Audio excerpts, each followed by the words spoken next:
गांव के किनारे एक छोटा सा घर था। देवराज मोची का काम करके अपना घर चलाता था। उस दिन वो दुकान के बाहर बैठकर एक फटा जूता टांग रहा था। सूरज ढलने को था और हल्की हवा चल रही थी। तभी दूर से तेजी तेजी कदमों की आहट आई। वो हरिया था। अरे देवराज, तुम यहाँ जूता सिल रहे हो? पिताजी की तबीयत बहुत खराब हो गई है। ये सुनते ही देवराज के हाथ से सुई गिर गई। वो बिना कुछ पूछे दौड़ पड़ा। रास्ता जैसे कभी खत्म ही नहीं हो रहा था। घर पहुंचकर उसने देखा उसका छोटा भाई मोहन दरवाजे के पास बैठा हुआ था। मोहन बचपन से ही अंधा था। भैया देखो ना, पिताजी कोई बात नहीं कर रहे हैं। देवराज का तुरंत वैद्य जी के पास गया जो पास ही खड़े थे। वैद्य जी, क्या हो गया? पिताजी क्यों नहीं बोल रहे हैं? अरे भाई देवराज, तुम जानते हो कि तुम्हारे पिताजी की उम्र हो चली है। इस उम्र में बीमारियां घेर ही लेती है। अब समझो कि उनका अंतिम समय आ गया है। देवराज के कदम लड़खड़ा गए। वो पिताजी के पास बैठा। पिताजी ने खोली और देवराज की ओर देखा। देवराज, तुम जानते हो तुम्हारा भाई जन्म से ही अंधा है। मैंने बहुत कुछ बनाया, मोची के काम से थोड़ा बहुत खेत और ये घर। बस तुम उसका हमेशा देखभाल कर। ये कहते कहते उनकी आवाज धीमी होती गई और फिर पूरी तरह से शांत। देवराज रोता रहा।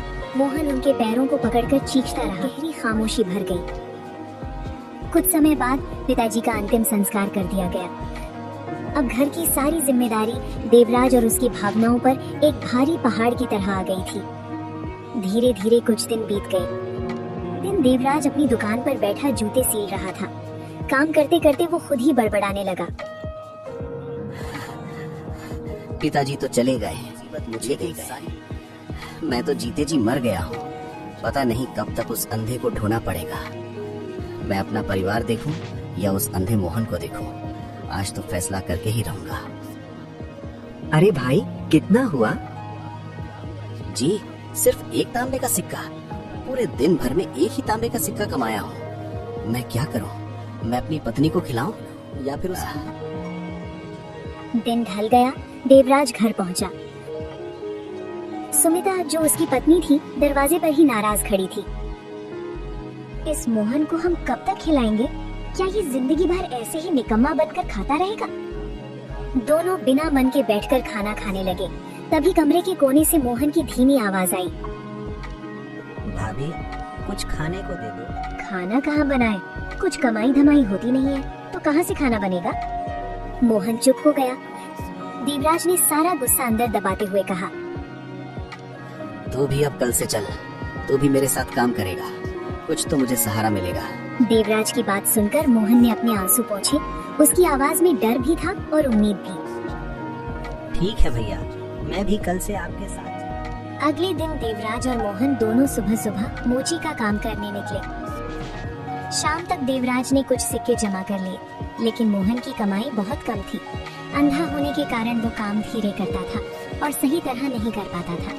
इस वजह से घर का खर्च चलाना और मुश्किल होता जा रहा था। एक शाम घर में सन्नाटा था। तभी सुमिता गुस्से से बोली, क्या सोचा है? मुझे क्या सोचना है? तुम्हारा भाई जन्म से अंधा है। कोई काम धंधा तो ठीक से कर नहीं पाता, तो क्या तुम उसे जिंदगी भर ऐसे ही खिलाते रहोगे? देवराज चुप रहा। सुमिता की आवाज और तेज हो गई। मैं नहीं चाहती कि तुम खून पसीना बहाओ और वो हिस्सा बांट कर खाए। कुछ तो करना पड़ेगा। हाँ, मैं भी यही सोच रहा हूँ। अब उसे धक्के मार के घर से बाहर निकालना ही पड़ेगा।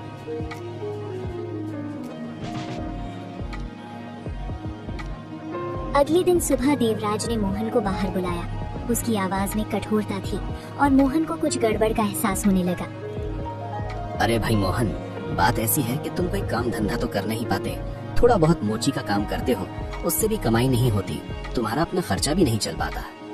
क्यों बोल रहे हैं आप ऐसा? मैं ऐसा इसलिए बोल रहा हूँ क्योंकि देखो भाई, मैं तुम्हें अब ज्यादा झेल नहीं सकता। मेरे भी कुछ व्यक्तिगत खर्चे हैं। अगर मैं सारा धन तुम्हारे ऊपर लुटा दूंगा तो मेरी पत्नी और बच्चों का क्या होगा? मोहन चुपचाप सुनता रहा। देवराज रुकने वाला नहीं था। और वैसे भी मैं तुम्हारी और पिताजी की देखभाल अपनी